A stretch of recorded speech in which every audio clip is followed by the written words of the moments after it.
오늘 소개할 책은 기분이 태도가 되지 않게입니다. 저자 레몬 심리는 중국의 상담 플랫폼입니다.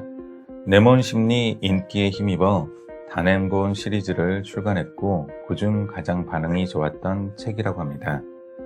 책은 기분에 조종당하고 감정에 휘둘리는 사람들에게 감정의 주인이 되는 방법을 소개합니다.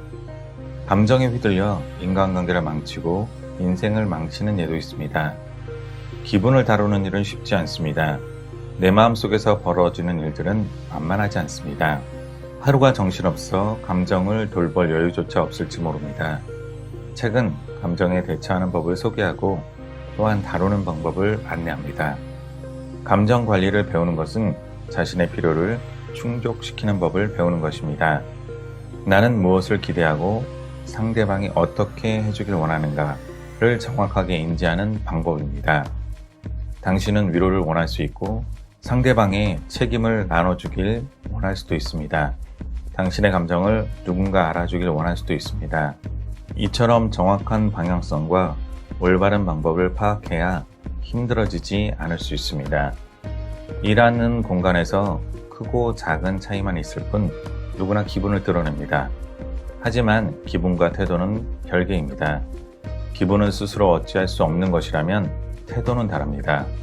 좋은 태도를 보여주고 싶다면 우리는 충분히 태도를 선택할 수 있습니다. 기본적으로 내 감정은 내 책임이라는 것을 인지해야 합니다. 출근길에 기분이 상하는 사건이 있었다면 그건 회사 사람의 잘못도 아니고 회사에서 자존심을 상하는 일이 있었다면 그건 가족의 탓이 아닙니다.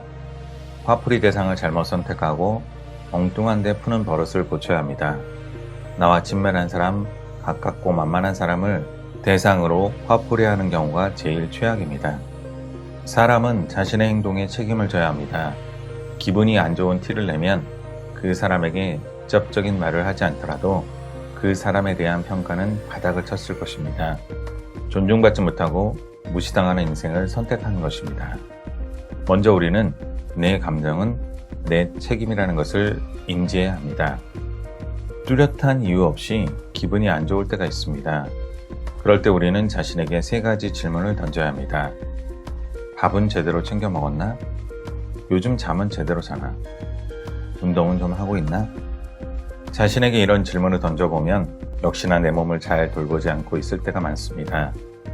몸은 거짓말을 하지 않아서 운동하는 것만으로도 잠을 충분히 잘 자는 것만으로도 기분이 한결 나아집니다. 물 한 잔만으로도 기분이 나아질 수 있습니다. 한 끼 식사도 우습게 여겨서는 안 됩니다. 영양학자는 감정 기복 또한 음식과 관련이 있다고 합니다. 머릿속의 모든 생각이 비관적으로 흐른다면 유산소 운동을 해봅시다. 긍정적인 마음의 힘이 다시 솟아오를 것입니다.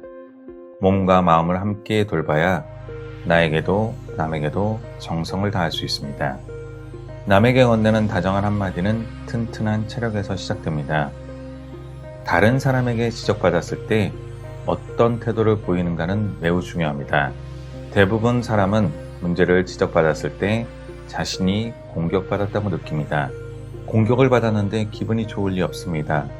순간적으로 기분이 상한 것을 숨기지 못하고 어설픈 변명을 하거나 상대를 괜히 원망합니다. 자신이 틀렸다는 것을 인식하더라도 사람들은 본능적으로 자신을 변명하게 됩니다. 일종의 자기 보호 본능 중 하나입니다. 하지만 이것이 잘못을 직면하고 인정하지 않는 이유가 되어서는 안 됩니다. 누군가 문제를 제기한다면 그 말에서 감정과 분리하는 버릇을 들여야 합니다. 언뜻 들으면 상대의 말이 나를 상처 주기 위한 것처럼 느껴지지만 사실 내 기분이 만들어낸 오해일 때가 많습니다. 상대의 비판을 통해 자신의 결점을 발견하고 부족함을 개선해야 합니다. 그러기 위해 상대방이 문제를 제기하면 그 말에서 감정을 분리하는 훈련을 해야 합니다. 책은 당신에게 자신의 감정의 근원을 찾아가고 부정적인 감정을 제대로 해소할 수 있는 여러 방법을 제시합니다. 이제 감정의 노예에서 벗어나는 삶을 살 수 있기를 기원합니다. 감사합니다. 채널 로드였습니다.